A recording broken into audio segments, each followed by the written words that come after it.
Assalamualaikum warahmatullahi wabarakatuh. Saudaraku kaum muslimin yang semoga kita senantiasa dirahmati oleh Allah Subhanahu wa taala.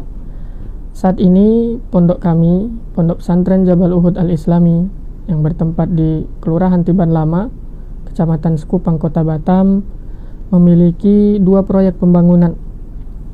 Proyek yang pertama yaitu pembangunan gedung setinggi 2 lantai, di mana gedung ini akan dipergunakan oleh para santri putri penuntut ilmu dan penghafal Al-Quran sebagai asrama dan lokal yang nantinya akan terkoneksi dengan Masjid Putri. Bisa kita lihat bersama, pembangunan saat ini sedang berlangsung dan telah sampai pada tahap pengecoran lantai dasar.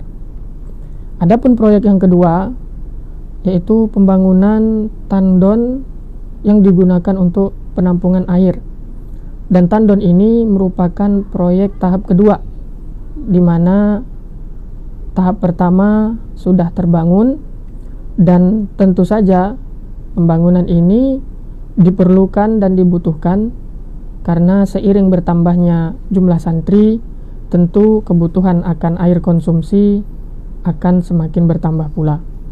Dan saudaraku kaum muslimin, kelancaran semua proses pembangunan ini tidak akan berjalan tanpa pertolongan Allah Subhanahu wa ta'ala, kemudian kaum muslimin para dermawan semuanya. Dalam rangka memfasilitasi para penuntut ilmu dan penghafal Al-Quran tersebut, kami mengajak kepada segenap kaum muslimin untuk sama-sama berpartisipasi dengan menginfakkan hartanya dalam pembangunan gedung asrama dan tandon air ini. Rasulullah SAW bersabda di dalam hadis yang diriwayatkan oleh Imam Al-Bukhari dan Muslim dari sahabat Zaid bin Khalid Al-Juhani, Rasul berkata, "Man jahaza ghaziyan fi sabilillahi faqad ghaza, wa man khalafa ghaziyan fi sabilillahi bi khairin faqad ghaza." Barang siapa yang membantu perlengkapan orang yang berjihad di jalan Allah, maka sungguh dia juga telah ikut berjihad. Dan barang siapa yang membantu keluarga seorang yang berjihad di jalan Allah dengan suatu kebaikan, maka dia pun juga telah ikut berjihad. Ibnu Utsaimin rahimahullah berkata, pelajaran yang bisa dipetik dari hadis ini bahwasanya setiap orang yang menolong orang lain dalam melaksanakan ketaatan kepada Allah, maka dia akan mendapatkan pahala yang sama dengan orang-orang yang ditolongnya. Saudaraku yang semoga dirahmati oleh Allah Subhanahu wa taala, apabila kita menolong seorang penuntut ilmu dalam menyediakan fasilitas asramanya, kemudian fasilitas minumnya, maka insya Allah kita pun akan mendapatkan pahala seperti pahala yang didapati oleh para penuntut ilmu tersebut tanpa mengurangi pahala mereka sedikit pun. Mudah-mudahan Allah Subhanahu wa taala menghadiahkan keikhlasan kepada kita semua. Aqulu qauli hadza, tsumma assalamu alaikum warahmatullahi wabarakatuh.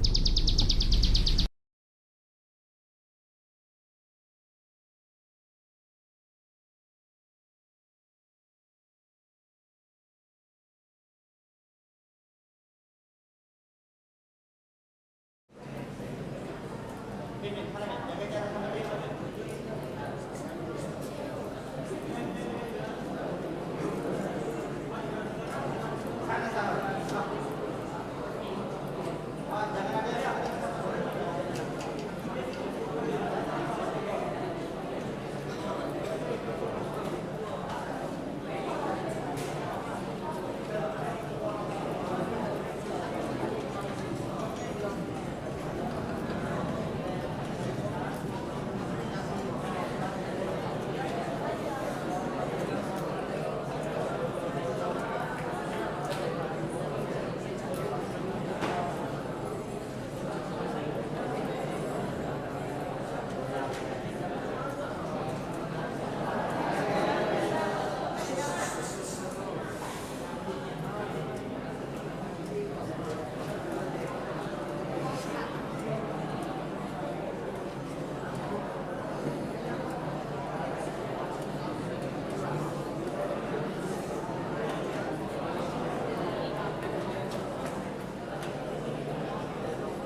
Udah mulai.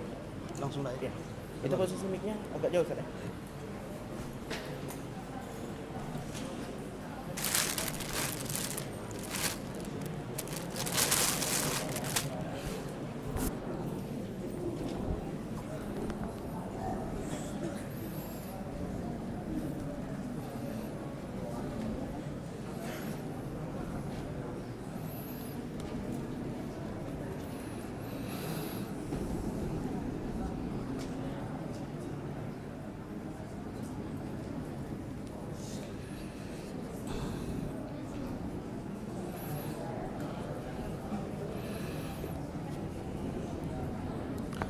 Kita mulai.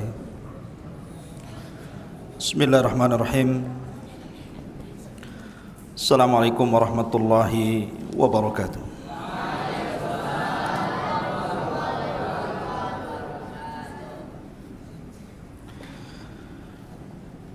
Alhamdulillah wassalatu wassalamu ala Rasulillah wa ala alihi wa sahbihi wa mawalah wa la hawla wa la quwwata illa billahi wa ba'du. Qala Allahu azza wa jalla ya ayyuhalladzina amanu taqullaha haqqa tuqatih wa la tamutunna illa wa antum muslimun. Wa qala sallallahu alaihi wasallam majtama'a qaumun fi baitin min buyutillah yatluna kitaballahi wa yatadarasunahu bainahum illa nazalat alaihimus sakinah wa ghasyiyatuhumur rahmah wa haffathumul malaikah wa dzakarallahu fi man indah amma ba'du. Santri ikhwan dan akhwat yang dimuliakan Allah Subhanahu wa taala, kembali malam ini kita bisa duduk di Masjid Pondok Pesantren Jabal Uhud Al-Islami Tiban Batam, dan pembahasan di malam hari ini setelah kita menyelesaikan tentang ulama-ulama pengarang kutubu sittah, mulai dari Bukhari, Muslim, Abi Dawud, Tirmidzi, Nasai dan Ibnu Majah. Maka malam ini kita akan membahas tentang madzhabul arba', mengenal madhab yang empat yang masyhur. Walaupun sebenarnya madhab itu tidak terbatas kepada empat madhab, tapi madhab itu banyak. Ada madhab Ats-Tsauri, ada madhab Auza'i, ada madhab Ibnu Uyainah, dan yang lainnya selain daripada yang sudah masyhur. Ada Hanafi, Maliki, kemudian Syafi'i dan Hambali.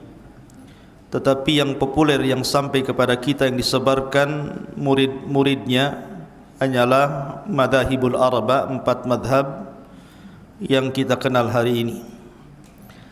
Dan yang kita akan bahas malam ini adalah madhab yang paling muda, madhab Hambali, dan kita akan mengenal siapa pencetusnya.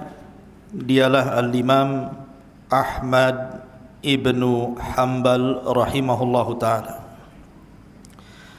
Siapakah Imam Ahmad Ibn Hanbal? Bagaimana talabul ilminya? Bagaimana ujian-ujian selama beliau mengemban tugas talabul ilmi?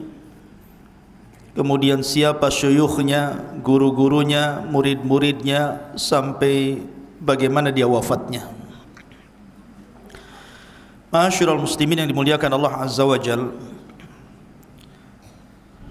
Imam Ahmad Ibn Hanbal kunyahnya adalah Abu Abdillah.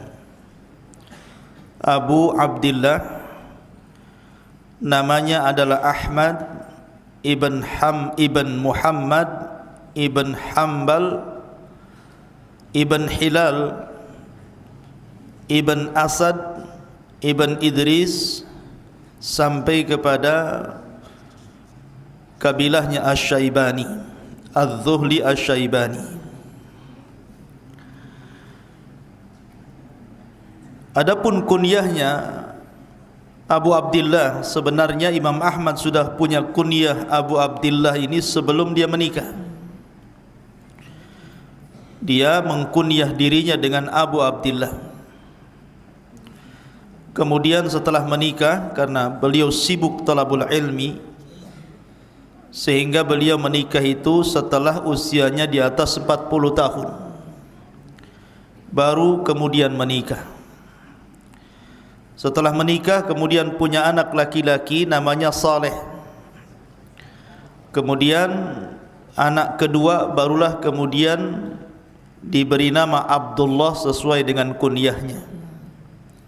Dari situ muncullah kunyah Abu Abdillah Ahmad ibn Muhammad ibn Hanbal rahimahullahu ta'ala. Adapun ibunya namanya Safiyah bintu Maimunah bintu Abdul Malik. Safiyah bintu Maimunah bintu Abdul Malik. Setelah Imam Ahmad lahir, ayahnya meninggal. Artinya Imam Ahmad terlahir yatim. Sampai-sampai Imam Ahmad sendiri yang mengatakan, saya tidak pernah mengetahui wajah kakekku dan bapakku, karena memang usia setahun belum bisa mengenali ayahnya. Jadi ketika beliau usia setahun, ayahnya meninggal dunia. Lah ibunya yang kemudian merawat Imam Ahmad. Dari sini ada faedah besar bahwa kefakiran seseorang, karena memang dari antara seluruh imam-imam madhab yang paling fakir itu Imam Ahmad, yang paling miskin Imam Ahmad dari semua madhahibul arba'. Tetapi kefakiran dan keyatiman Imam Ahmad tidak menjadikan Imam Ahmad menjadi orang kecil. Bahkan dia menjadi ulama dunia. Siapa yang merawatnya? Ibunya. Makanya akhwat di belakang, dari sekarang harus belajar betul menjadi akhwat-akhwat yang cerdas, karena hampir semua imam madhab itu dididik ibunya. Imam Syafi'i menjadi imam besar karena ibunya. Abu Hanifah menjadi imam besar karena ibunya. Termasuk Imam Malik dan juga Imam Ahmad. Imam Ahmad yang menjadikan besar namanya adalah ibunya, karena di usia 9 tahun Imam Ahmad sudah hafal Quran. Yang mengajari Quran ibunya, dan yang mengajari bahasa Arab juga ibunya. Dan Imam Ahmad ini sudah sering saya katakan, satu di antara 4 imam hadis yang asalnya dari Arab. Ahmad ibn Hanbal ini asalnya dari Arab, dari kabilah namanya Asy-Syaiban. Dan ma'ruf kabilah Asy-Syaiban ini, Asy-Syaibani, adalah kabilah yang banyak menorehkan sejarah, baik di zaman para sahabat Rasul sampai kepada lahirnya Imam Ahmad. Sampai kita kenal sahabat Rasul namanya Muthanna ibnul Haris. Muthanna ibnul Haris adalah seorang sahabat dari kabilah Asy-Syaibani. Dialah yang kemudian diutus Abu Bakar Siddiq radhiyallahu an untuk menaklukkan Persia. Tetapi Abu Bakar usianya tidak panjang, hanya 2 tahun lebih, kemudian meninggal dan dilanjutkan oleh Umar ibn al-Khattab radhiyallahu an. Lah kakeknya Hanbal itu adalah seorang gubernur. Jadi kakeknya Imam Ahmad itu seorang gubernur di zaman Khalifah Harun ar-Rasyid, ataupun di zaman sebelum Khalifah Harun ar-Rasyid afwan. Lah ayahnya sendiri yang kemudian terlibat dalam meruntuhkan kabilah Bani Umayyah. Jadi daulah Bani Umayyah itu runtuh, kemudian datang kabilah ataupun daulah Bani Abbasiyah. Itu lah salah satu yang ikut menumbangkan Daulah Bani Umayyah itu adalah kakeknya Imam Ahmad, namanya Hanbal, karena dia ketika itu menjadi wali, menjadi gubernur di salah satu kota di daerah Baghdad. Artinya bahwa Imam Ahmad keturunan orang-orang besar karena kakeknya seorang wali. Ma'asyiral muslimin yang dimuliakan Allah Azza wa Jalla, lah ibunya diceritakan kerjanya hanya menjahit. Jadi ibunya itu seorang khayyat, seorang penjahit. Dan Imam Ahmad sejak kecil sudah terbiasa bekerja. Jadi dia suka mengangkut barang di pundaknya untuk diangkutkan ke unta ataupun ke keledai, kendaraan mungkin di zaman sekarang, kemudian mengambil upahnya. Walaupun dia pernah suatu ketika menjadi salah satu sekretarisnya Khalifah Harun Ar-Rasyid. Jadi Imam Ahmad pernah bekerja di salah satu penerima surat, karena di zaman itu belum ada SMS, belum ada WA, belum ada handphone, jadi surat menyurat. Lah Imam Ahmad ini adalah pengepul surat-surat dari keluarga tentara. Jadi tentara sedang perang, Imam Ahmad itu kalau ada surat dari keluarganya, maka dia mengumpulkan. Kalau seandainya isi suratnya itu tidak layak untuk dibaca, tidak layak untuk dibaca, pamannya mungkin seorang istri menyurati suaminya, kemudian isinya rayuan gombal-gombel nggak jelas gitu kan, maka Imam Ahmad tidak akan memberikan, bahkan akan membuang surat itu. Sampai suatu ketika ada tentara yang mengadu kepada Harun Ar-Rasyid, istriku mengirim surat, kenapa tidak sampai ke tanganku? Maka Harun Ar-Rasyid memanggil Imam Ahmad dan mengatakan, ya Ahmad, kenapa surat yang harusnya sampai kepada fulan ibn fulan tidak sampai ke tangannya? Kata Imam Ahmad, wallahi saya tidak akan memberikan isi surat yang di dalamnya ada perbuatan yang tidak senonoh untuk dibaca. Dari sinilah Khalifah Harun Ar-Rasyid kemudian memuji Imam Ahmad dan mengatakan, subhanallah, ghulamun saghirun yatawarra. Subhanallah, maha suci Allah, anak kecil, karena ketika itu masih remaja Imam Ahmad, sudah memiliki sifat wara. Lah kemudian Imam Ahmad pun sebagaimana ulama-ulama yang lainnya, setelah dia berputar-putar di Baghdad dan sekitarnya, belajar kepada ulama-ulama Baghdad dan sekitarnya, mulailah kemudian Imam Ahmad rihlah untuk thalabul ilmi, sama dengan yang lainnya. Rihlah ke beberapa negara. Di antaranya Imam Ahmad, setelah kemudian beliau berusaha untuk mendalami dari ulama-ulama yang ada di Baghdad, mulailah rihlah ke Irak, kemudian ke Hijaz, Mekah dan Madinah, kemudian ke daerah Tihama, kemudian sampai ke Yaman, sampai ke Rai, ke Kufah, wara'an nahar. Bahkan mana negara-negara yang ada ulama dari ulama-ulama besar ahli sunnah, maka Imam Ahmad akan mendatanginya. Sampai-sampai dikatakan oleh salah seorang muridnya, tafa Ahmad ad-dunya marrataini hatta jama'al musnad. Jadi Imam Ahmad itu keliling dunia 2 kali sampai mampu mengumpulkan hadis-hadis Nabi SAW, kemudian dibukukan, yang kemudian karyanya disebut Musnad li Imami Ahmad, musnadnya Imam Ahmad. Ma'asyiral muslimin yang dimuliakan Allah Subhanahu wa taala, ikhwan akhwat yang dimuliakan Allah Azza wa Jalla.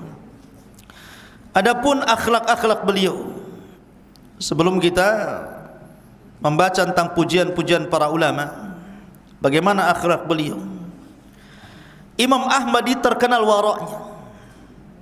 Wara' itu artinya tidak mau memakan perkara syubhat apalagi haram, itu namanya wara'. Kemudian terkenal zuhudnya. Imam Ahmad tidak pernah menggunakan pakaian indah, pakaiannya sangat sederhana sekali. Selain memang dia fakir, yang kedua dia zuhud. Dan Imam Ahmad adalah seorang qawaman sawaman, selalu tidak meninggalkan puasa sunnah dan solat malam.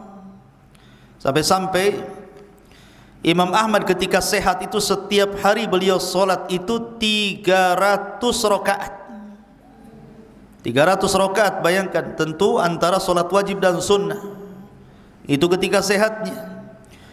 Kemudian ketika beliau mendapatkan ujian karena permasalahan khalqul Quran, nanti saya akan jelaskan.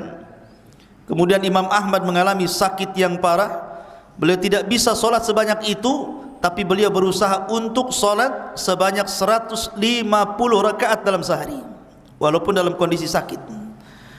Dan beliau menghatamkan Al-Quran seminggu sekali. Maksudnya seminggu sekali itu di siang hari sekali, kemudian di Qiyamul Lail sekali. Jadi seminggu 2 kali, malam sekali dalam Qiyamul Lail, kemudian siang sekali. Dan kalau datang bulan Ramadan, setiap hari beliau khatamkan 1 kali dalam sehari. Berarti 30 kali khatam kalau seandainya Ramadan, 30 kali, 30 hari. Adapun tentang bagaimana Imam Ahmad ibn Hanbal rahimahullahu ta'ala memiliki kekuatan hafalan yang luar biasa, sampai-sampai dijelaskan oleh salah seorang murid beliau, namanya Abi Zur'ah Ar-Razi rahimahullahu ta'ala, mengatakan, kana Ahmad yahfadu alfi hadithin. Imam Ahmad itu hafal di kepalanya 1 juta hadis. Bisa bayangkan, 1 juta hadis Imam Ahmad itu hafal di kepalanya. Dan dia menghafal hadis itu bukan redaksinya saja, bukan matannya saja, sanad-sanadnya. Jadi 1 juta hadis itu sampai sanadnya. Hadis ini dari siapa, kemudian orang ini dapat dari siapa, sampai kepada sahabat Rasul, sampai kepada Nabi SAW. Bayangkan 1 juta hadis ada di kepalanya. Dan itu menunjukkan kekuatan hafalan yang luar biasa. Sampai suatu ketika Imam Ahmad ibn Hanbal bercerita begini, kuntu udzakiru waqi'an bihaditsi Tsauri. Dulu aku pernah murajaah bersama Imam Waqi. Imam Waqi itu gurunya Imam Syafi'i, juga gurunya Imam Ahmad, tentang hadisnya dari jalur Sufyan Ats-Tsauri. Fakana idza shallal isya kharaja minal masjid ila manzilihi fakuntu udzakiruhu farubbama dzakara tis'ata ahadits awil ashrah fa ahfadhuha fa idza dakhala qala li ashabul hadits amli alaina fa amliha alaihim fayaktubunah. Jadi apabila selesai solat isya, maka Imam Waqi keluar dari masjid menuju rumahnya. Maka ketika itu aku bermudzakarah dengan dia. Apabila Imam Waqi kemudian menyebutkan 9 hadis atau 10, maka aku langsung hafalnya. Kemudian berkata kepada aku Imam Waqi, ejahkan kepada kami apa yang diejahkan Imam Waqi kepada anda, wahai imam. Maka Imam Ahmad menyebutkan dengan hafalannya, kemudian mereka menulis. Begitu cerdasnya Imam Ahmad, tanpa membawa catatan kayak antum bawa pena, tidak. Jadi sekali dengar langsung hafal. Kalau antum seperti Imam Ahmad, tak perlu bawa catatan. Tapi kalau antum bukan Imam Ahmad, bawa catatan. Karena antum ini hari ini hafal, besok lupa. Besok hafal, besoknya lupa lagi. Besoknya tidak hafal, lupa semua. Memang begitu, ya. Jadi Imam Ahmad ibn Hanbal rahimahullahu ta'ala kuat hafalannya, luar biasa.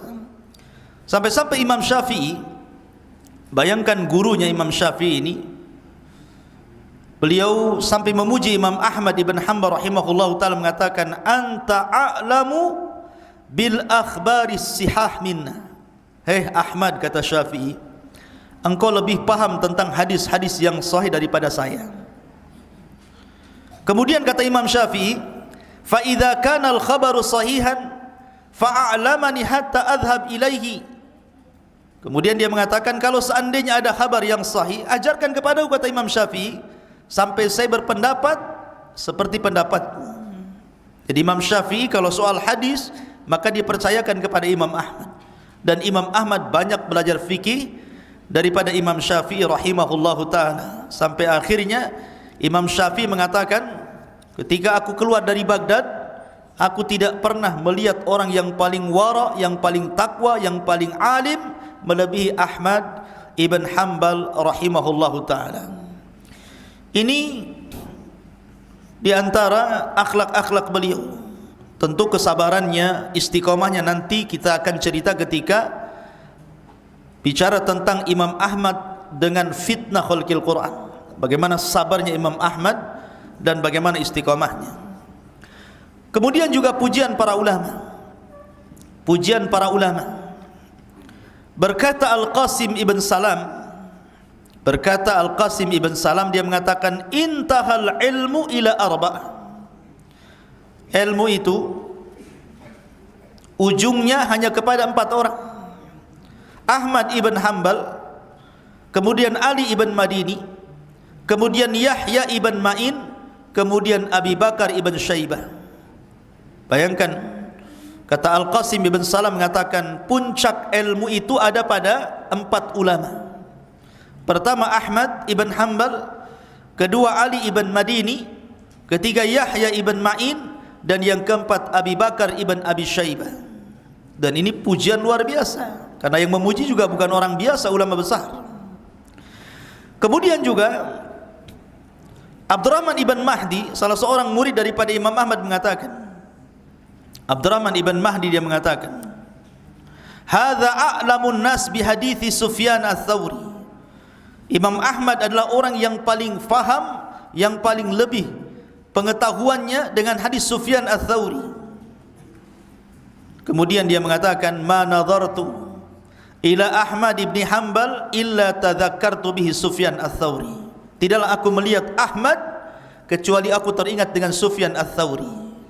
Saking cerdasnya Imam Ahmad sampai disejajarkan dengan Imam Sufyan ats-Tsauri rahimahullahu ta'ala.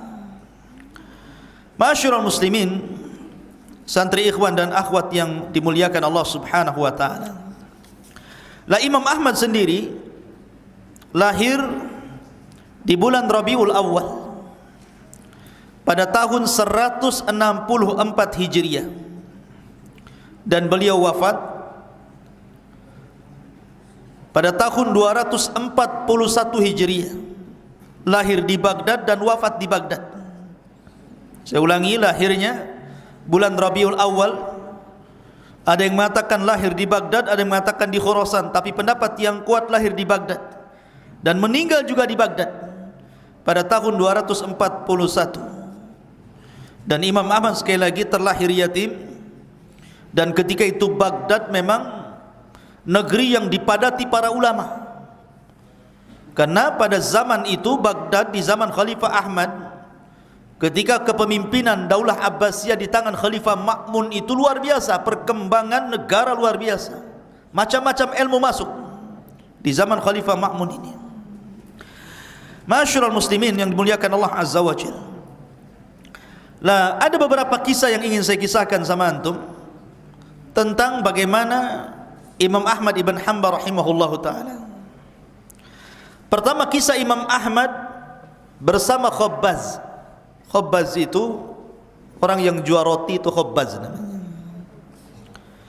Jadi suatu ketika Imam Ahmad ini ikhwan, ketika ada yang mengatakan setelah dia keluar dari penjara, karena Imam Ahmad itu 16 tahun di penjara di 3 kurun kekuasaan, di zaman Khalifah Ma'mun, di zaman Khalifah Mu'tasim, dan di zaman Khalifah Wathiq. Bayangkan Imam Ahmad tidak keluar dari penjara, bolak-balik masuk penjara. Ya. Lah ketika kemudian di zaman Khalifah Mutawakkil, barulah kemudian ahli sunnah wal jamaah terang kembali dan Mu'tazilah kemudian hilang. Lah ketika itu Imam Ahmad ingin berjalan-jalan ke tempat kelahirannya. Imam Ahmad itu ingin berjalan ke tempat kelahirannya. Karena kehabisan bekal, apalagi Imam Ahmad sudah tua, kehabisan bekal dan sudah tua, maka Imam Ahmad kemudian singgah di sebuah masjid, kemudian tidur di masjid. Ini kurang ajarnya takmir masjid ini, melihat ada orang yang tidur di masjid tidak suka, dan dia tidak kenal siapa Imam Ahmad, dia hanya kenal namanya, tapi orangnya nggak tahu seperti apa. Imam Ahmad sudah tua, kemudian diusir, jangan tidur di masjid. Akhirnya Imam Ahmad ibn Hanbal rahimahullah ta'ala yang sudah tua terpaksa keluar, kemudian tidur di teras masjid. Sampai di teras masjid pun tidak boleh, diusir sampai keluar pagar. Terpaksalah Imam Ahmad akhirnya tidur di bawah pohon. Bayangkan imam dunia, imam besar, tidur di bawah pohon. Dan ketika diusir dari masjid, dia tidak mengatakan, jangan usir aku ini Imam Ahmad, kau tidak kenal aku ya? Tidak juga. Dia tidak pernah sombong dengan kebesaran namanya. Lah, di samping masjid itu ada khabbaz. Ada khabbaz itu ada warung ya, yang jual roti. Lah, khabbaz ini melihat ada kakek tua tidur di bawah pohon, kasihan dia. Akhirnya kata khabbaz ini, wahai syekh, wahai orang tua, kemarilah, tidurlah di rumah saya, tidurlah di toko saya ini. Akhirnya kemudian disediakan satu tempat di toko roti itu. Imam Ahmad pun tidur di situ. Tapi semalaman Imam Ahmad tidak bisa tidur. Pandangannya mengarah kepada tukang roti itu yang masih muda itu. Dia lihat lisannya tukang roti itu tidak pernah diam kecuali dibasahi dengan zikrullah. Astaghfirullah, subhanallah, la ilaha illallah, Allahu akbar. Terus ngomong begitu. Pokoknya lisannya zikir terus tidak berhenti. Kemudian kalau sudah sampai tengah malam, sepertiga malam, dia habiskan untuk qiyamul lail sampai kemudian subuh. Kemudian setelah subuh, dia terus berzikir. Pokoknya dia membuat takjub Imam Ahmad. Hebat kali anak muda ini. Lisannya tidak pernah berhenti zikir, kemudian qiyamul lail, kemudian puasa sunnah paginya. Sampai akhirnya Imam Ahmad penasaran. Kemudian memanggil kepada anak muda itu, wahai anak muda, siapa gurumu? Saya ingin berguru kepada dia. Saya lihat engkau ini orang takwa, engkau ini orang takut kepada Allah. Lisanmu tidak pernah berhenti daripada zikrullah azza wa jalla dan qiyamul lail. Kata tukang roti ini, sebenarnya aku ingin meniru seorang alim besar, tapi sayang orang ini ada di penjara. Karyanya luar biasa, pujian para ulama luar biasa. Aku ingin belajar kepada dia tapi tidak sempat. Aku hanya berdoa kepada Allah subhanahu wa ta'ala, ya Allah, temukan aku dengan dia. Padahal semua doaku apabila aku panjatkan hampir tidak pernah meleset diijabah Allah, kecuali satu doa. Kemudian Imam Ahmad mengatakan, doa apa itu? Maka dia mengatakan, aku hanya berdoa kepada Allah azza wa jal, an yurinil imamu Ahmad ibnu Hanbalin rahimahullahu ta'ala. Aku hanya ingin dipertemukan dengan Imam Ahmad ibnu Hanbal rahimahullahu ta'ala. Dia tidak tahu di hadapannya siapa? Imam Ahmad. Dari situlah Imam Ahmad menangis. Barulah dia mengatakan, ana Ahmad ibn Hanbal, ana Ahmad ibn Hanbal, sayalah Ahmad ibn Hanbal. Lihat ya, bagaimana kecintaan seseorang kepada ulama besar menjadikan dia akhirnya doanya senantiasa diijabah Allah. Kemudian setelah dia mengetahui di hadapannya Imam Ahmad, dia pun memeluknya, dia pun menangis, kemudian merengek ingin belajar kepadanya. Akhirnya dia pun menjadi salah satu daripada tilmid min talamidi Imam Ahmad. Luar biasa kisah ini, ikhwan. Kemudian kisah yang kedua, walaupun kisah yang kedua ini sebagian para ulama menganggap kisahnya yutakallam, dibicarakan para ulama, fi nazar, ada pandangan para ulama tentang sahih dan tidaknya, tentang pertemuan Imam Ahmad dan Imam Syafi'i. Jadi suatu ketika Imam Ahmad itu, ikhwan, dia tidak pernah setiap harinya dalam sujud-sujudnya kecuali berdoa kebaikan untuk Imam Syafi'i setiap sholat. Karena bagaimanapun Imam Syafi'i yang banyak mempengaruhi Imam Ahmad, karena dia gurunya. Jadi dia senantiasa berdoa. Dalam sujudnya dia tidak lepas mendoakan Imam Syafi'i kebaikan. Dan kalau bicara dengan anak-anaknya, maka dia selalu memuji Imam Syafi'i. Tuh, bagaimana kecintaan Imam Ahmad kepada ulama, dia juga ulama. Sampai akhirnya putrinya Imam Ahmad ini terpengaruh dengan kisah-kisah Imam Syafi'i yang dikisahkan Imam Ahmad kepada anaknya.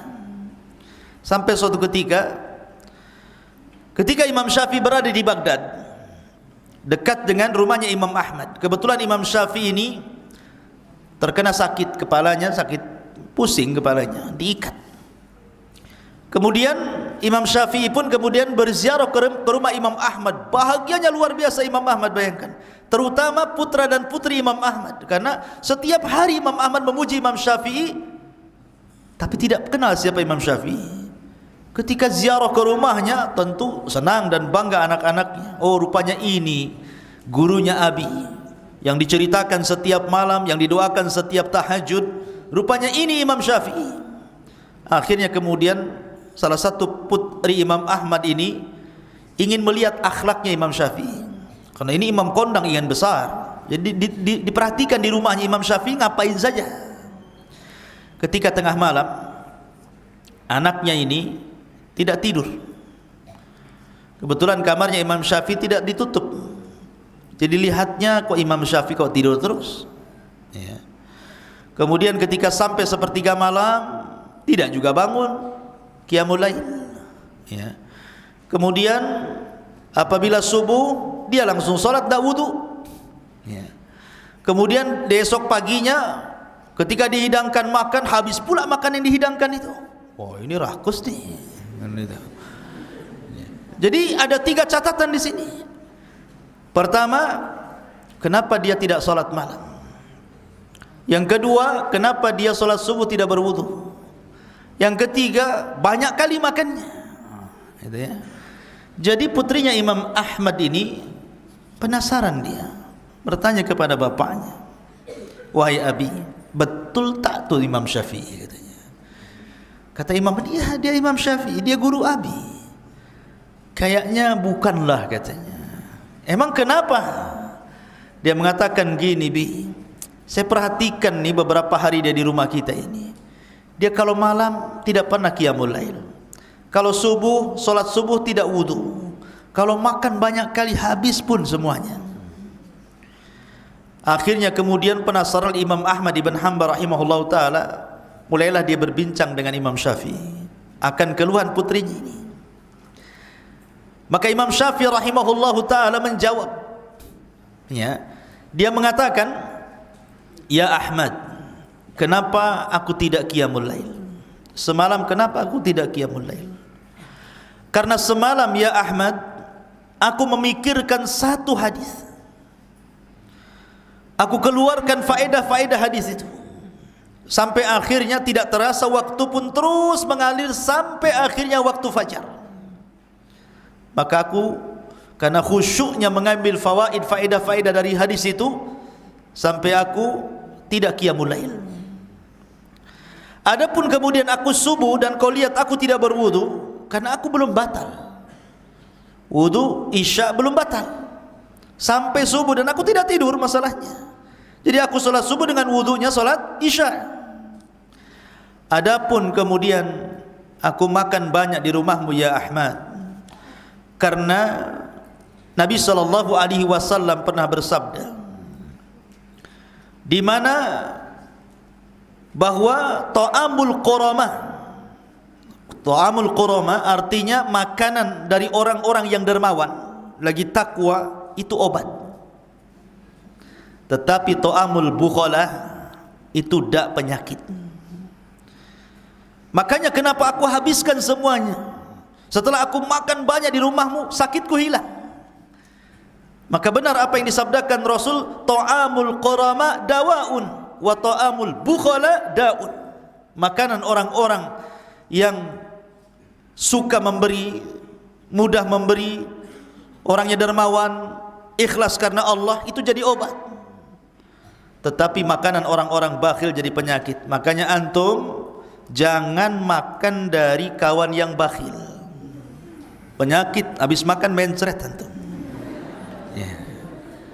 Kenapa? Karena tidak ikhlas ngasihnya. Tapi kalau makanannya orang ikhlas itu memang dia dermawan, ikhlas dia. Makanya makannya jadi obat. Jadi kalau antum sakit cari orang dermawan, traktir saya lah, biar jadi obat gitu. Kata yang antum anggap dermawan, antum minta terus gitu. Kalau gitu jadi bakhil antum sekarang. Jangan makan sama dia. Ya, nampak watak aslinya. Ya. Jadi walaupun kisah ini ikhwan memang diperbincangkan para ulama, tetapi masyhur kisah ini. Ya.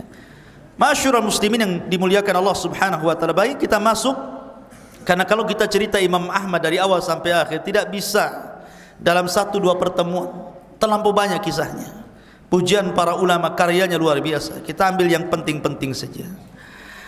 Lah Imam Ahmad ibn Hanbal rahimahullahu taala dengan fitnah khalqil Quran.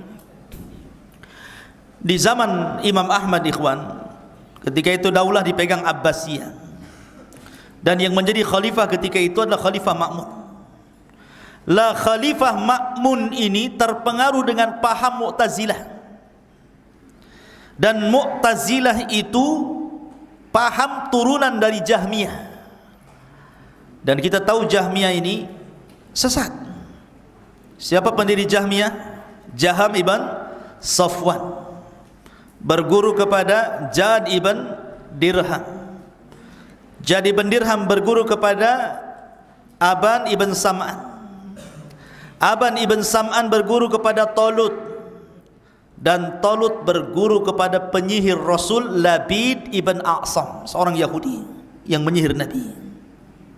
Saya ulangi silsilahnya Jahmiyah ini. Catat, Jahmiyah ini aliran pendirinya adalah Jahm ibn Safwan. Jahm ibn Safwan ini murid daripada Jad ibn Dirham. Jad ibn Dirham ini murid daripada Aban ibn Sam'an. Dan Aban ibn Sam'an ini murid daripada Talut, dan Talut berguru kepada orang yang pernah menyihir Rasul, namanya Labid ibn A'sam, seorang Yahudi. Lah di antara turunan pemahaman Jahmiyah itu adalah Mu'tazilah. Siapa pendiri Mu'tazilah? Namanya Wasil ibn Atta. Pendiri Mu'tazilah itu namanya Wasil ibn Atta. Dulu Wasil ibn Atta ini murid daripada pemimpin tabi'in, namanya Hasan al-Basri, seorang ulama besar di zaman tabi'in. Ya, Hasan al-Basri punya murid Wasil ibn Atta. Tetapi Wasil ibn Atta ini membangkang. Dia menyelisih pendapat gurunya. Ketika bertanya soal beberapa soalan, salah satunya tentang para pelaku dosa besar. Maka Imam Hasan al-Basri menjawab, para pelaku dosa besar itu dia mukmin naqisul iman, dia tetap muslim, mukmin tetapi kurang imannya. Dan di akhirat tahta masyiatillah, di bawah kehendak Allah. Kalau Allah mau Allah masukkan ke neraka, kalau Allah mau Allah masukkan ke surga. Itu jawaban Hasan al-Basri. Tapi Wasil bin Atta mengatakan tidak, saya tidak sependapat dengan anda. Dibangkang gurunya dan mengatakan pelaku dosa besar, kata Wasil bin Atta, manzilatun baina manzilataini. Dia jangan dikatakan mukmin, jangan pula dikatakan kafir. Dia tengah-tengah antara mukmin dan kafir, dan di akhirat dia kekal di neraka. Dari situ dia keluar dari majelisnya Hasan al-Basri. Dalam bahasa Arab, keluar dari majelis itu namanya i'tazala. I'tazala itu keluar dari majelis. Maka ketika itu dia punya halaqah sendiri di Masjid Basra itu.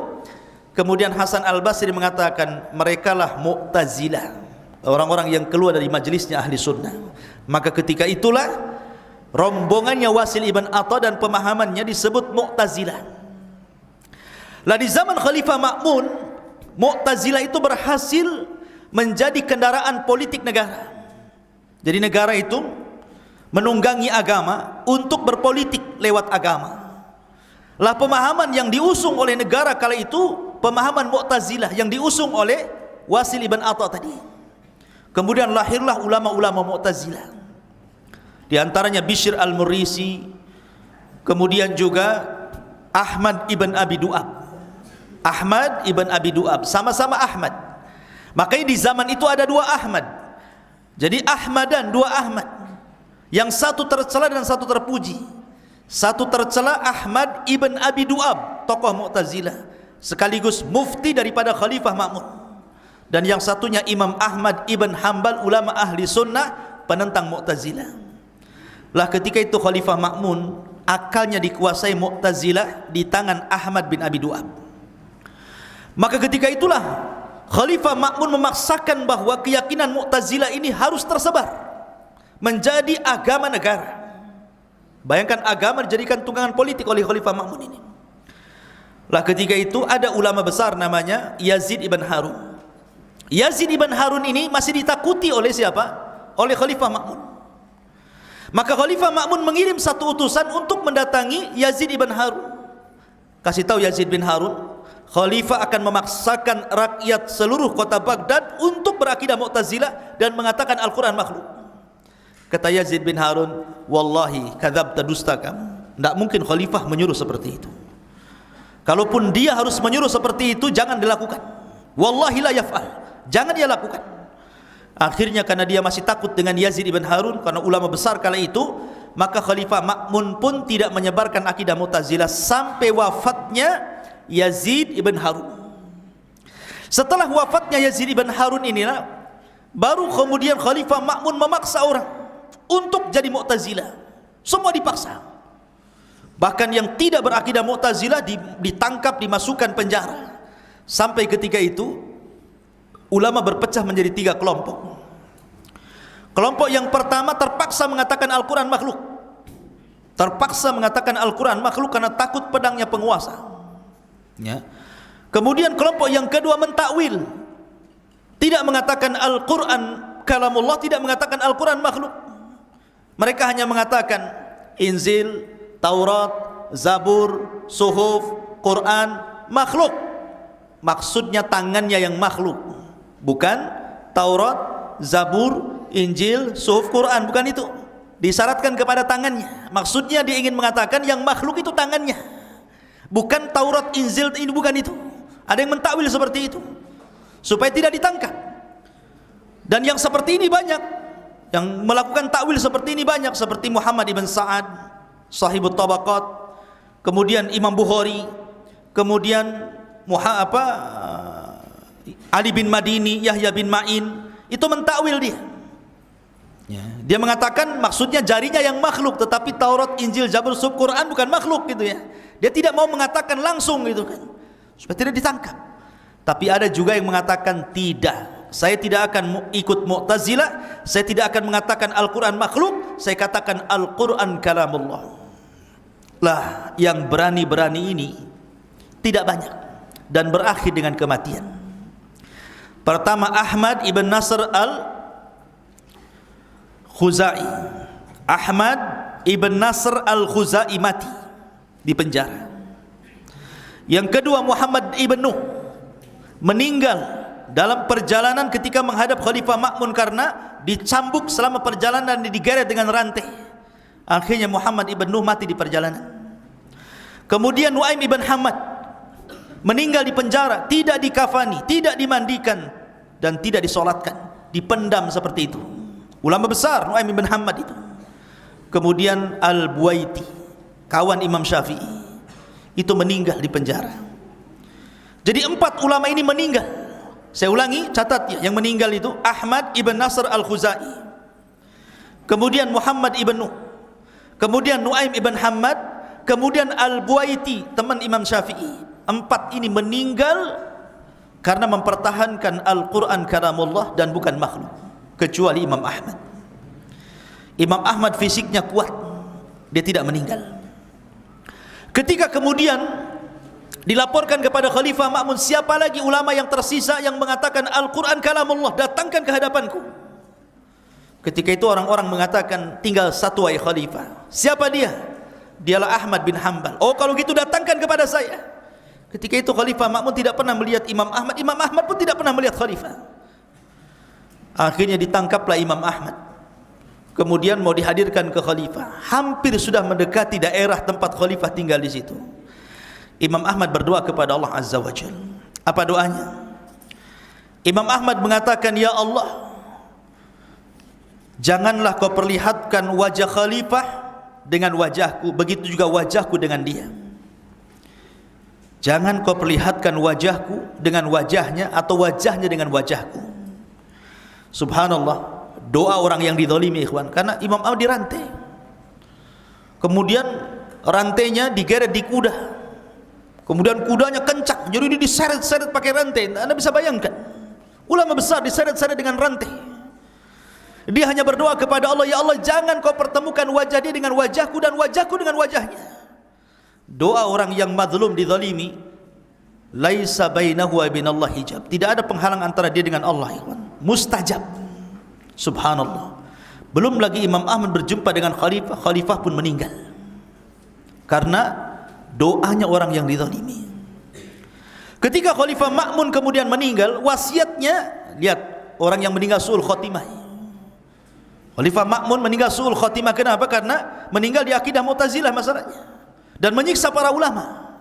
Rupanya diberwasiat kepada penggantinya Khalifah Mu'tasim sama untuk memperjuangkan akidah Mu'tazilah dan tetap menjadikan Ahmad bin Abi Du'ab untuk menjadi penasehat keagamaan kala itu, dan dia tokoh Mu'tazilah. Maka di zaman Khalifah Mu'tasim lebih keras lagi. Imam Ahmad mendapatkan siksaan luar biasa. Setiap hari dihadirkan di persidangan, dibuat debat dengan para ulama Mu'tazilah, disaksikan orang ramai, tapi Imam Ahmad tidak pernah kalah. Tidak pernah kalah. Setiap dia tidak pernah kalah, akhirnya ketika mereka tidak sanggup untuk berhujjah dengan kuwatul hujjah, maka dibalik hujjatul quwah namanya. Dengan kekuatan disiksanya Imam Ahmad. Dipukul, disiksa, dipukul sampai akhirnya Imam Ahmad bolak-balik pingsan. Darah bercucuran di badannya. Di penjara, bolak-balik masuk penjara sampai 30 bulan, salasina syahran. 30 bulan Imam Ahmad mendekam di penjara, setiap hari dicambuk. Yang kata pencambuknya, dia mengatakan, kalau ku cambukkan kepada unta itu sudah roboh wahai imam. Kenapa Imam Ahmad istiqomah luar biasa? Ada dua manusia yang membuat Imam Ahmad istiqomah ketika itu. Pertama, seorang pencuri. Pencuri ini bolak-balik masuk penjara. 10 kali dia bolak-balik masuk penjara. Mencuri, ditangkap, kemudian dipukul, keluar dari penjara, mencuri lagi, ketangkap lagi, masuk lagi penjara. 10 kali bolak-balik masuk penjara pencuri ini. Ketika dia melihat Imam Ahmad, list ini, pencuri ini mengatakan, ya imam, saya bolak-balik masuk penjara karena mencuri. Sesungguhnya cambukan itu hanya awalnya saja yang sakit, lama-lama akan terbiasa. Bersabarlah wahai imam, saya bersabar dicambuk karena mencuri, engkau dicambuk karena memperjuangkan agama Allah Azza wa Jalla, engkau harus lebih sabar lagi. Dari situ Imam Ahmad luar biasa mendapatkan nasihat dari seorang pencuri, ikhwan. Karena detik-detik Imam Ahmad disiksa ini kan perlu ada orang yang menghibur masalahnya supaya tetap dan istiqomah. Kemudian yang kedua, ketika Imam Ahmad dirantai kemudian digeret di jalan, berjumpa dengan Arab Badui, Arab gunung. Dia mengatakan, ya Imam Ahmad, ya imam, engkau imam dunia, kalau engkau dibunuh tuqtal syahidan, engkau akan mati syahid. Wa illam tuqtal, kalau kau tidak dibunuh, maka ista sa'idan, kau akan hidup dalam kondisi bahagia. Kalau engkau tidak dibunuh juga Imam Ahmad, pasti kau akan mati dengan cara lain. Dari situ Imam Ahmad makin luar biasa istiqomah dan sabarnya. Makanya di zaman Khalifah Mu'tasim, Imam Ahmad luar biasa. Memang luar biasa, disiksa habis-habisan sampai pingsan berkali-kali, tapi dia tetap kokoh, tidak mau mengatakan Al-Quran makhluk dan tetap mengatakan Al-Quran kalamullah. Sampai akhirnya ada murid-muridnya datang. Murid-muridnya datang kepada Imam Ahmad, ya imam, kami tidak tega melihat engkau ini disiksa sampai berdarah-darah seperti ini, bolak-balik pingsan. Sudah, kau katakan aja Al-Quran makhluk, biar kau keluar, kau bisa mengajar kami lagi. Kata Imam Ahmad, tidak. Tidakkah kau lihat di luar sana orang banyak memegang pena dan buku? Kalau ku katakan Imam Ahmad mengatakan Al-Quran makhluk, jutaan orang mencatat perkataan Al-Quran makhluk dari fatwaku. Berapa banyak orang yang kusesatkan di dunia ini. Saya tidak akan mengatakan Al-Quran makhluk. Kata muridnya, kalau begini perintahkan kepada kami ya imam, kami siap memberontak. Murid-muridmu banyak di mana-mana, kami sudah siap. Kalau kau bilang kami serbu Mu'tasim, kita serbu. Kata imam, jangan. Memberontak itu akan memecah barisan kaum muslimin, bisa meneteskan darah kaum muslimin. Jangan. Ad-dima ud-dima, hati-hati dengan darah. Bayangkan Imam Ahmad Sesabar itu loh. Kalau mau Imam Ahmad kan bisa saja sudah kumpulkan orang-orang kita berontak. Kurang ajar dia sudah mau cambuk diriku kan begitu. Tapi sabarnya Imam Ahmad luar biasa sampai dia mengatakan, "Lau kana li da'watun mustajab la da'autul mu'tasim." Kalau aku punya doa yang mustajab, pasti aku akan berikan kepada Khalifah Mu'tasim. Sampai sabarnya seperti itu. Tetapi Mu'tasim subhanallah, dia memang tidak hendak membunuh Imam Ahmad, tidak. Karena dia tahu konsekuensinya kalau sampai Imam Ahmad terbunuh, oh bisa terjadi kehebohan di Baghdad kan gitu. Jadi biarkan saja. Sampai akhirnya di Amuria, negara lain daripada Baghdad, ada namanya Amuria. Itu negara yang dikuasai Romawi ketika itu. Ada seorang wanita muslimah dilecehkan. Jadi wanita muslimah ini ke pasar di negara Amuria itu, tiba-tiba dilecehkan.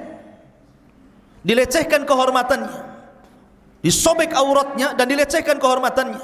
Maka wanita ini teriak dengan teriakan yang sekencang-kencangnya dan mengatakan, "Wa mu'tasimat, wa mu'tasimat." Wahai Khalifah Mu'tasim, tolonglah aku wahai Khalifah Mu'tasim. Ini di Amuria, negara lain. Mu'tasim di Baghdad, iya kan? Dia menjerit-jerit seperti itu wanita itu, "Wa mu'tasimat, wa mu'tasimat, wahai Khalifah Mu'tasim, tolonglah aku, tolonglah aku." Kata tentara Romawi, "Berteriaklah kau sekehendakmu. Mu'tasim di Baghdad, kau di sini tidak akan dengar," katanya. Akhirnya ada seorang muslim mendengar teriakan itu. Pulang dia ke Baghdad, langsung lapor kepada Khalifah Mu'tasim, "Ya Khalifah, ada seorang wanita dilecehkan kehormatannya, dia memanggil-manggil dirimu." Sejak itulah Khalifah bangkit. Kemudian dia mempersiapkan pasukan besar satu Baghdad, dikumpulkan pasukan itu. Karena takut Imam Ahmad mati di penjara, dibebaskan sama Khalifah Mu'tasim. Karena sekarang sudah bukan lagi cerita Mu'tazilah. Ini cerita masalah Amuriyah, kehormatan seorang wanita. Akhirnya Mu'tasim ini, Khalifah Mu'tasim membawa pasukan besar, satu kota Baghdad bergerak menuju Amuriyah. Dihabisi Amuriyah sampai ke akar-akarnya. Dan ketika itulah Khalifah berhasil menguasai Amuriyah yang belum pernah dikuasai khalifah-khalifah sebelumnya, hanya gara-gara teriakan seorang wanita. Dari situ Imam Ahmad bahagia mendengar Khalifah menguasai negeri kafir, dan ketika itu dia maafkan kesalahannya. Karena dia sudah memerdekakan Amuria, membebaskan Amuria, maka semua apa yang dilakukan Khalifah terhadapku, mencambukku, menyiksaku, menjarakan aku, ku maafkan semuanya. Luar biasa Imam Ahmad. Tetapi selang dari kejadian Amuriyah ini, Khalifah Mu'tasim pun meninggal dunia. Khalifah Mu'tasim meninggal dunia, rupanya kekuasaan jatuh ke tangan Al-Wathiq. Jahatnya kurang lebih Khalifah Wathiq ini, ya. Akhirnya Imam Ahmad ditangkap lagi. Bayangkan, sudah bebas ditangkap lagi, tidak bisa ditangkap, harus ditangkap. Kemudian dia katakan kepada Imam Ahmad, "Ya Imam, aku tidak mau satu atap aku dan dirimu, tidak mau satu negara. Kalau kau mau, kau silahkan pergi dari Baghdad.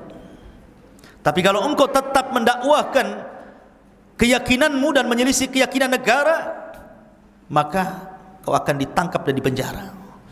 Ketika itu Imam Ahmad dilarang untuk mengajar, meriwayatkan, membuat halaqah, dipenjara rumah, dijaga ketat. Dia boleh keluar hanya untuk sholat. Dari sinilah ada satu kisah tentang talabul ilmi seorang yang bernama Baqi ibn Mikhlad. Baqi ibn Mikhlad. Bayangkan Baqi bin Mikhlad ini, dia orang Maroko, ikhwan. Orang Maroko sana, orang Andalus, ya. Berjalan melewati beberapa negara ke Baghdad. Karena di zaman itu kan tidak seperti zaman sekarang. Kalau zaman sekarang Amerika apa yang terjadi kita sudah bisa mengetahui lewat berita-berita, ya kan? Negara-negara lain lagi perang seperti sekarang Myanmar lagi demo, kita tahu deh lewat media kan begitu. Zaman itu kan tidak tahu. Baqi bin Mikhlad ini seorang talabul ilmi, ingin belajar kepada Imam Ahmad, melewati banyak negara, sampai setahun lebih berjalan dari negaranya sampai ke Baghdad. Dia tidak tahu kalau Imam Ahmad sedang dipenjara rumahan. Ketika sampai di Baghdad, dia mendengar Imam Ahmad tidak bisa meriwayatkan hadis, tidak bisa mengajar. Tapi karena himmahnya luar biasa Baqi bin Mikhlad ini, dia ingin belajar kepada Imam Ahmad. Akhirnya dia pura-pura masuk ke penjaranya Imam Ahmad. dan mengatakan, ya imam, saya jauh-jauh dari Andalus sana ingin belajar kepadamu, berikan 1 hadis atau 2 atau 3 hadis kepada saya. Kata imam, tidak bisa. Lihat penjaga-penjaga di sekitar sini, kalau sampai aku dilihat sedang mengajarkan 1-2 buah hadis kepada seseorang, maka tahu akibatnya, saya tidak akan meriwayatkan 1 hadis pun. Akhirnya Baqi bin Mikhlad ini kecewa, kan udah jauh-jauh dari negaranya ingin belajar kepada Imam Ahmad. Akhirnya dia punya siasat, dia datang pada Imam Ahmad pada lain waktu dan mengatakan, ya imam, bagaimana kalau seandainya aku akan berpenampilan bukan seperti penampilan talabul ilmi, saya akan berpenampilan compang-camping layaknya pengemis. Saya akan mengetuk rumahmu pura-pura meminta sesuatu. Ketika aku katakan minta sesuatu, berikanlah 1-2 hadis kepada aku. Deal or no deal? Deal. Akhirnya terjadilah kesepakatan, pura-pura jadi pengemis, compang-camping, ya, datang mengetuk pintunya Imam Ahmad. Pengawal kerajaan tidak tahu kalau dia seorang talabul ilmi. Diketuknya, assalamualaikum. Waalaikumsalam. Ana Baqi bin Mikhlad ya imam, hadis ni hadisan, tolong ceritakan 1 hadis. Akhirnya setiap hari jadi pengemis dengan berubah penampilan, karena kalau itu terus penampilannya kan ketahuan kan itu ya. Jadi hari ini penampilannya begini, hari itu begini, sampai 300 hadis dia catat, berarti 300 kali dia jadi pengemis.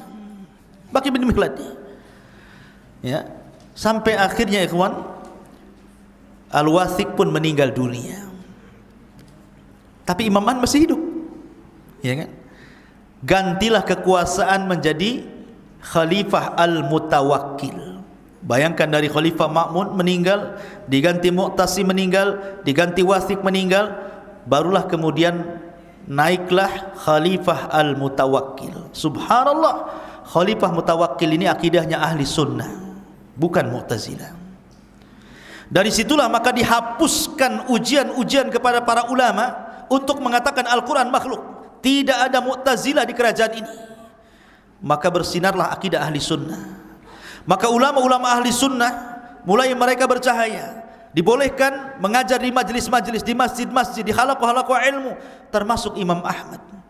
Maka Khalifah Mutawakkil sebagai balasan kepada para ulama yang sudah disiksa dari tahun ke tahun, 16 tahun selama Khalifah Ma'mun sampai Al-Wathiq, ulama ahli sunnah tertekan.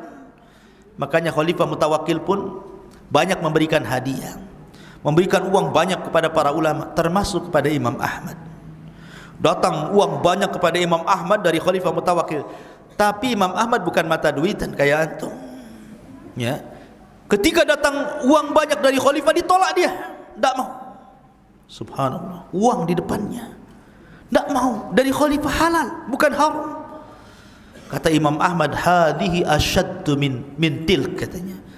Ujian harta ini jauh lebih besar dibandingkan aku keluar masuk penjara gara-gara mempertahankan Al-Quran kalamullah.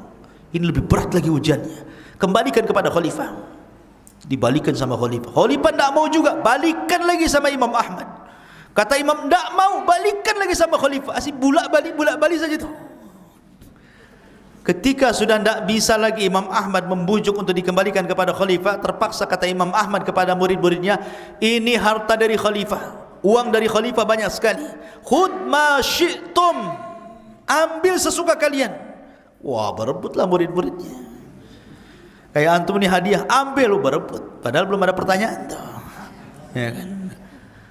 Jadi diambil murid-muridnya Imam Ahmad, 1 sen pun dia tidak mengambil. Lihat waraknya, zuhudnya Imam Ahmad sedemikian rupa, ya.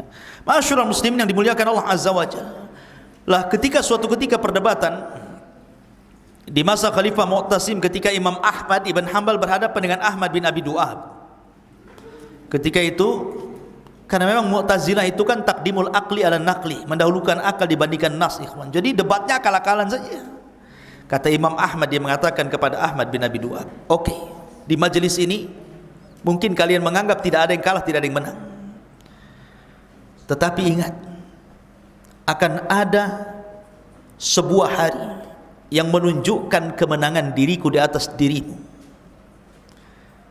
Maka orang-orang pun terdiam dan mengatakan, hari apa itu ya Imam? Kata Imam Ahmad, yaumul janaiz, ketika aku dan kamu hai Ahmad bin Abi Du'ab, Allah cabut nyawanya. Maka di hari ketika aku dan dirimu sudah menjadi jenazah, niscaya Allah akan pertemukan kebenaran itu. Betul. Maka Imam Ahmad ibn Hanbal rahimahullahu ta'ala ketika diwafatkan oleh Allah subhanahu wa ta'ala, di hari wafatnya beliau di tahun 241 Hijriah, dia wafat. Satu kota Baghdad, ikhwan, keluar semua. Anak kecilnya, perempuannya, dewasanya, nenek-neneknya, kakek-kakeknya, semua manusia keluar untuk menyolati jenazahnya Imam Ahmad. Bayangkan, satu kota Baghdad, berapa kali sholat itu? Dari pagi sampai sore tidak berhenti orang sholat itu. Dan di hari wafatnya Imam Ahmad ada yang mengatakan 20.000 orang-orang kafir masuk Islam, gara-gara melihat bagaimana sabat dan sabarnya Imam Ahmad.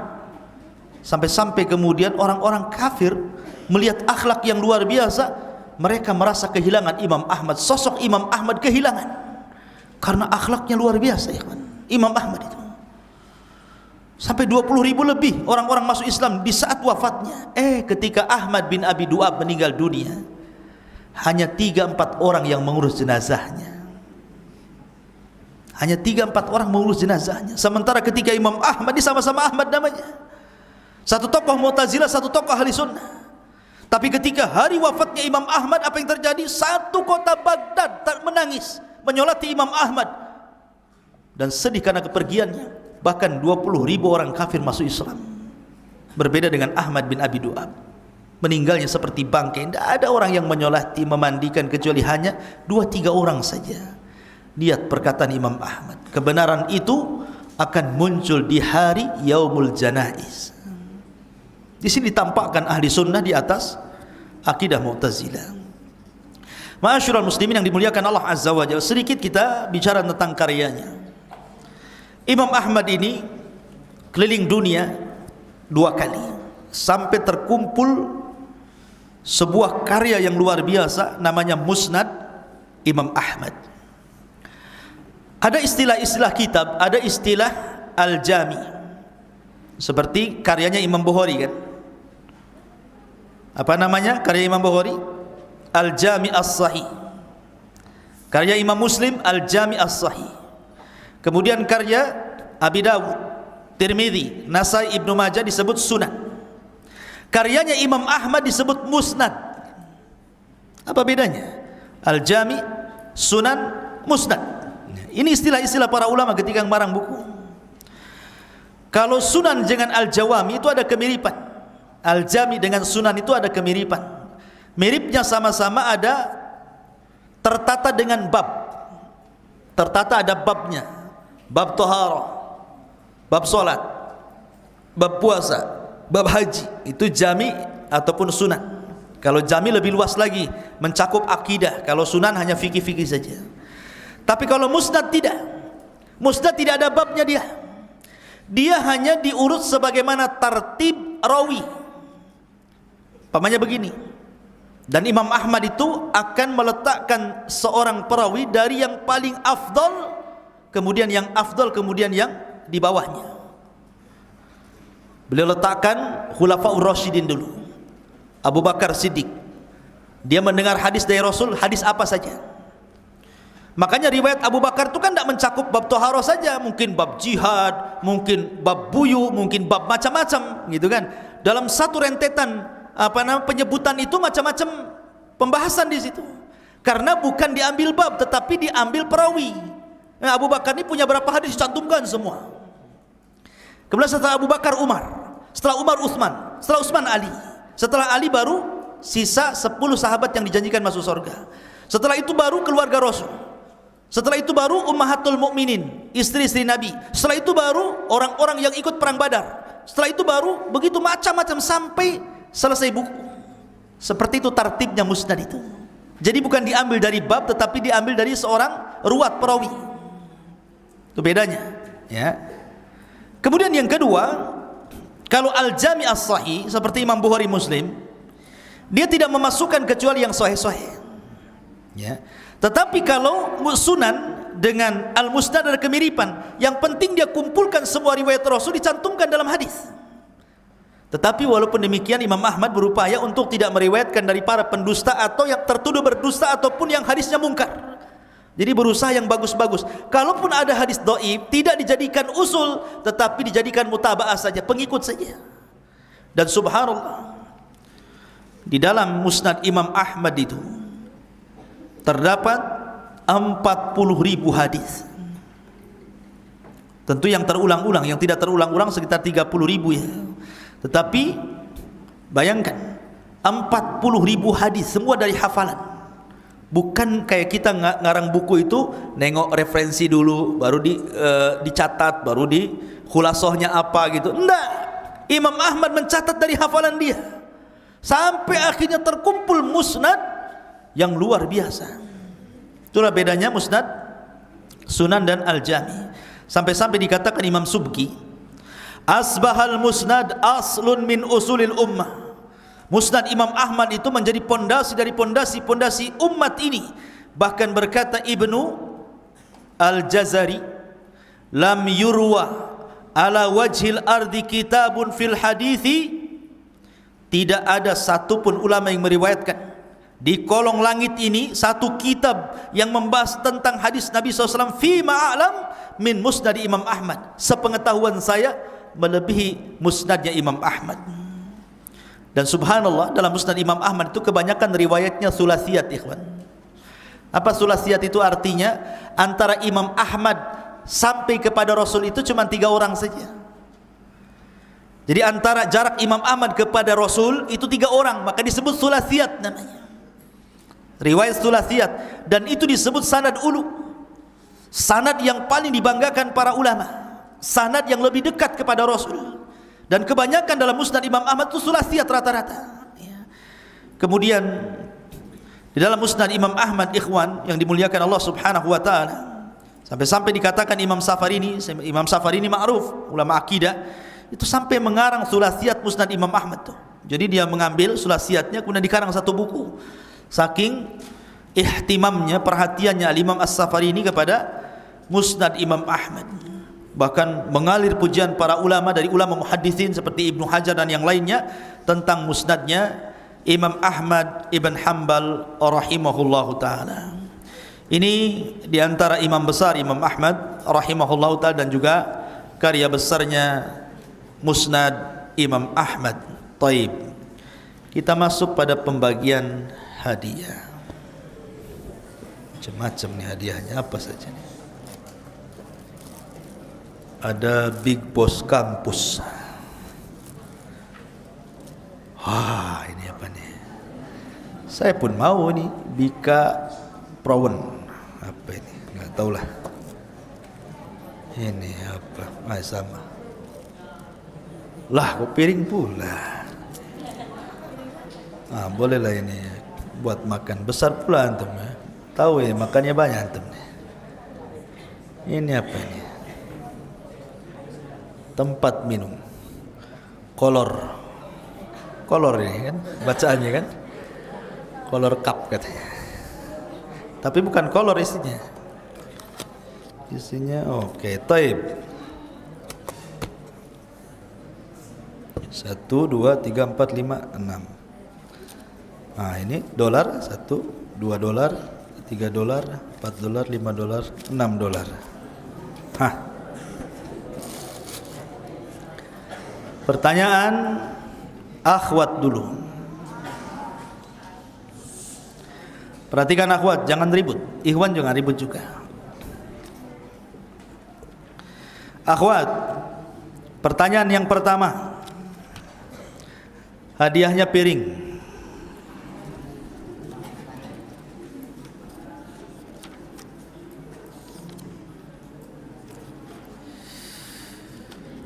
Imam Ahmad siapa kunyah dan namanya?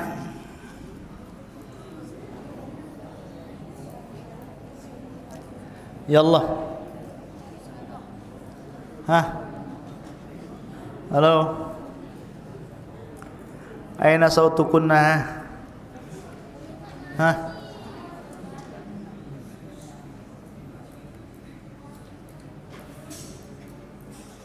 Hah? Samar-samar saya tidak dengar. Coba diam ya ikhwan. Hah? Ahmad ibn Muhammad ibn Hambal. Taib, itu namanya. Kunyahnya? Hah? Abu Humairah? Abu Abdillah, ahsanti, Masya Allah. Dapatlah piring. Apa ini? Masya Allah. Taib.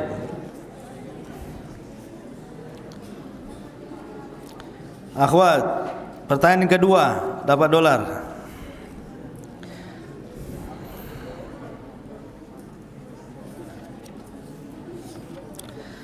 Sebutkan 3 khalifah yang berakidah Mu'tazilah yang menyiksa Imam Ahmad. Jangan lihat buku.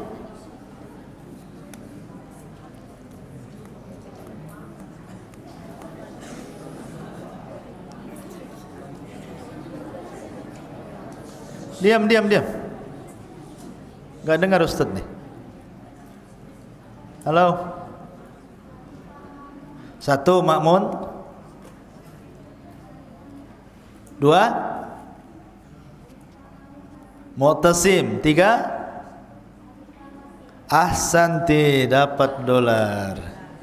Fadhal, nanti diambil. 1 lagi baru ke ikhwan. Dolar lagi.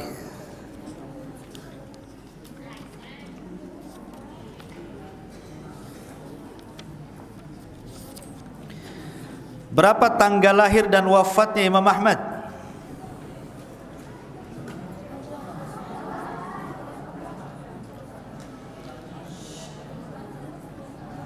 Ya Allah. Hah? Tunjuk siapa? Lahir tahun?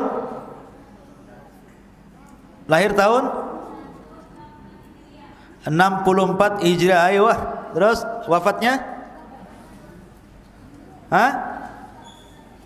41. Ahsanti, Masya Allah. Sekarang ikhwan dapat bika. Ikhwan, ini ada uangnya boleh dalam. Ikhwan, diam dulu.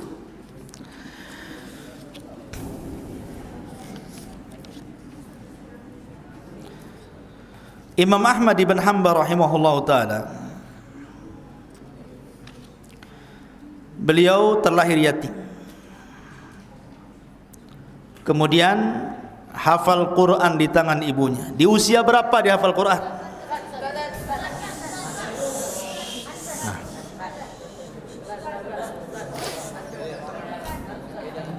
Semangat kali kawan. Antum diam dulu. Antum tuh yang baju biru tuh apa hijau? Berdiri. Apa? Hah? Berapa? 9 tahun. Ayo wah. Jazakallah khairan. Fadhal, ambil. Insyaallah ada isinya ini. Alhamdulillah. Tempat minum. Agak sulit jawabannya karena dianya cantik. Ceritakan kisah Imam Ahmad bersama tukang roti. Ayo. Nggak ada yang cung. Kantum, berdiri. Ceritakan. Berdiri.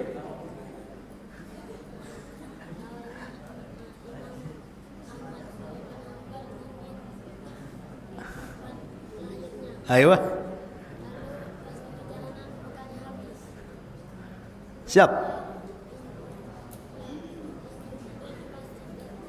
Masya Allah. Ayo.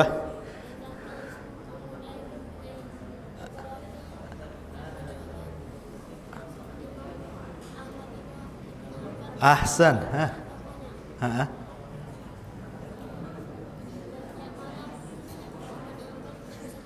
Ayo.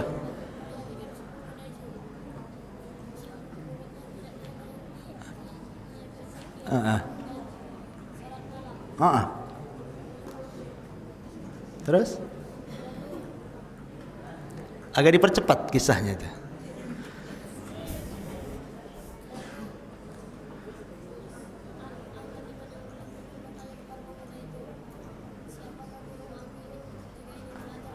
Ahsan.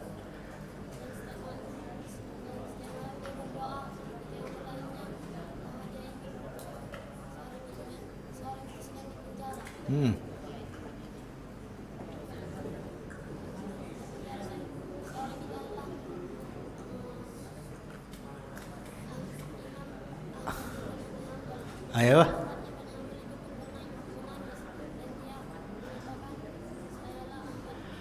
Masya Allah, zakallah khairan. Nah, mantap antum. Dia mengikuti pelajaran berarti antum. Fadhal. Jangan diminum, dah ada airnya tuh. Taib. Ini sudah $3.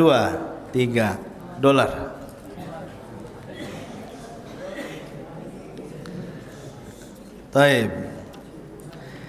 Berapa hadis yang tercantum dalam Musnad Imam Ahmad?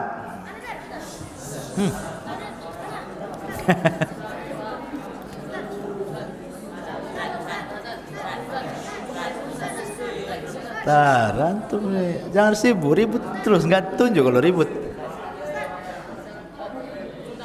Itu ujung. Berdiri. Pakai bahasa Arab. Arba apa? Arbauna.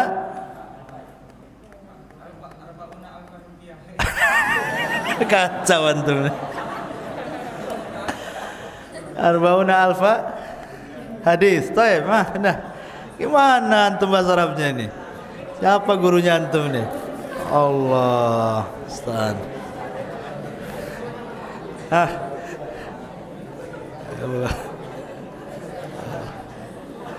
Taib, akhwat lagi.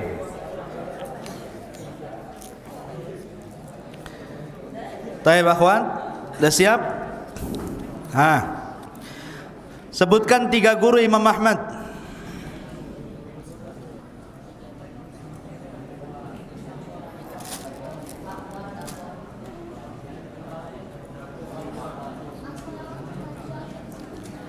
Ya Allah.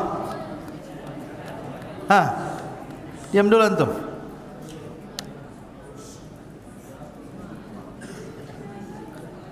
Halo.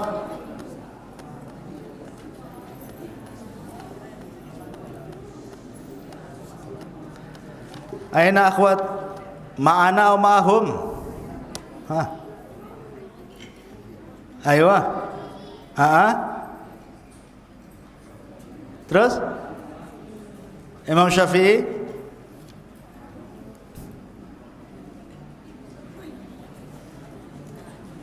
Ada lambat. Antum ikhwan, lambat kali. Cepat. Mana? Mana tadi ngacung semua antum? Sekarang tadi ngacung. Guru Imam Ahmad 3 saja. Mana tadi ngacung? Kacau antum nih. Cepat.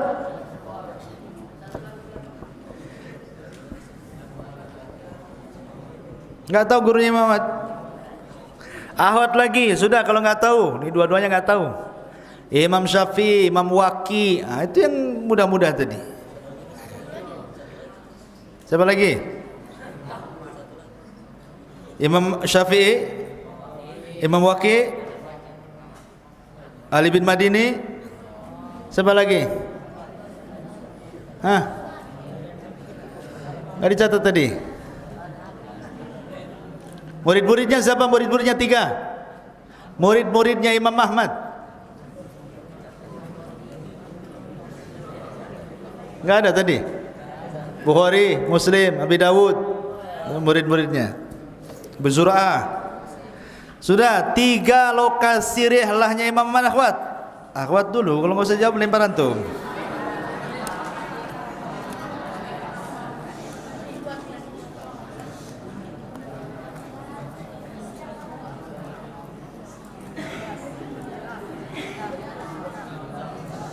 Diam, anak nggak dengar. Coba agak kencang sikit deh. 1 2 3 Aywa, sana. Ini betul Hijaz. Dapat ampau. Ikhwan, apa bedanya musnad dengan sunan? Kasih ini, musnad dengan sunan itu apa bedanya? Terakhir anda jelasin, masih ingat harusnya.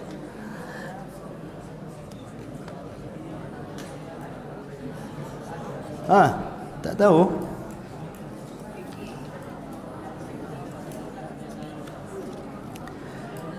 Ayo akhwat, kalau Ikhwan nggak paham akhwat, apa bedanya musnad dengan sunan?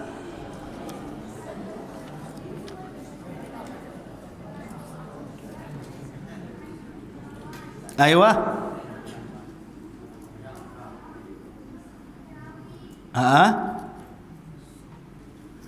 Tahu kalau sunan apa?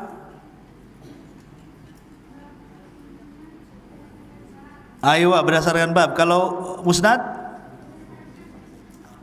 Ahsan. Gitu saja, simple. Dapatlah bika. Perawan. Dapat bika. Ini ya, ingat dapat bika nih. Sekarang buku. Ikhwan, siapa nama ibu Imam Ahmad? Antum cepat, paling cepat. Cepat, jangan nengok. Aywa Safiyah bintu Maimunah. Ahsan, ambil. Ikhwan, lagi.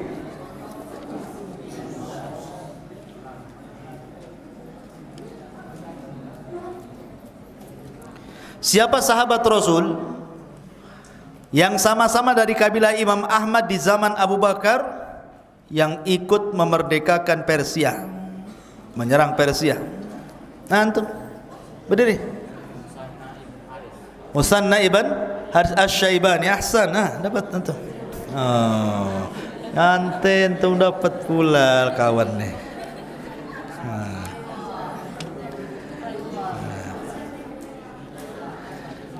Taib.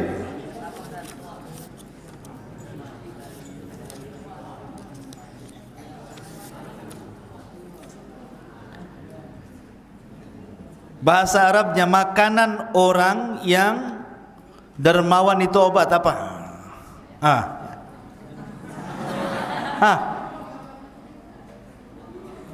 Tidak bisa.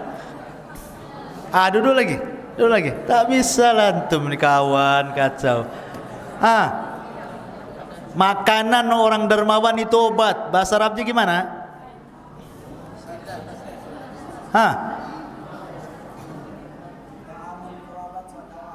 Ta'amul qurama dawaun. Ahsan. Sini.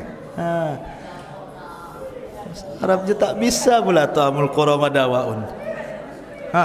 Zak leheran. Apa ini? Masih banyak. Masih banyak lagi. Gantungan kunci. Taib, akhwat. Gantungan kunci.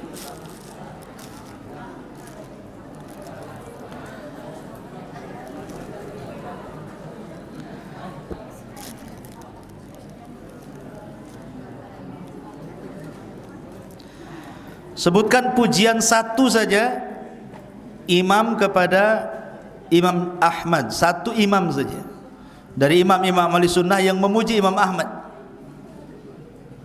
Sebutkan siapa imamnya, bagaimana bentuk pujiannya. Akhwat,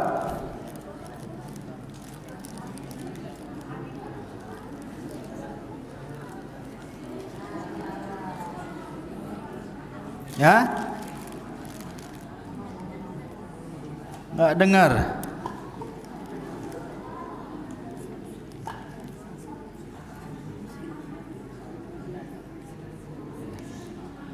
Ngomong apa nih? Bisik-bisik pula kawan nih. Ngomong apa nggak dengar Ustaz sini?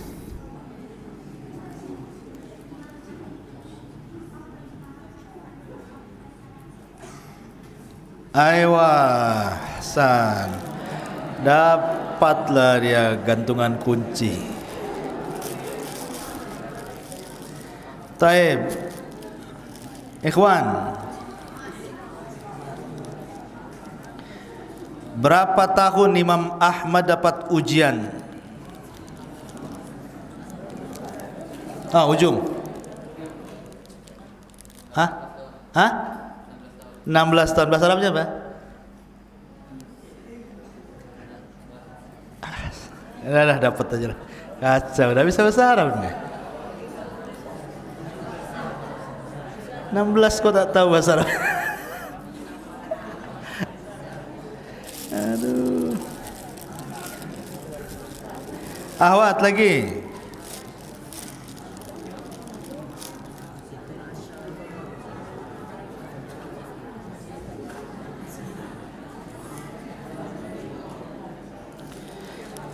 Imam yang asal Arab, imam hadis yang asal Arab.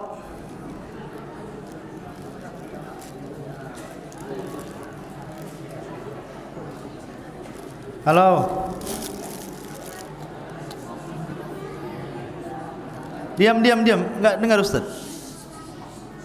Aywa. Imam Ahmad. 1, 2. 1 Imam Ahmad. 2. 2 imam siapa? Imam Malik. 3 Abi. Aywa. 1 Imam Ahmad, 2 Imam Malik, 3 Imam Abi Dawud, 4 Muslim. Udahlah, nggak apa-apa, pasti dapat gantungan pedang. Taib. 4 dari bukan Arab, ikhwan. Nah, antum jangan nengok. Ahsan, dapat tum gantungan. Jangan buat anting-anting. Anak pang pula. 1 lagi, ikhwan. Nah, akhwat berhenti. Masih ada 2 sama kreseknya. Taib. Sebutkan 4 imam madhab. Antum. Ayo berdiri cepat. Berdiri. 1 Imam Ahmad. Kedua Imam Malik. 3 Abu Hanifah.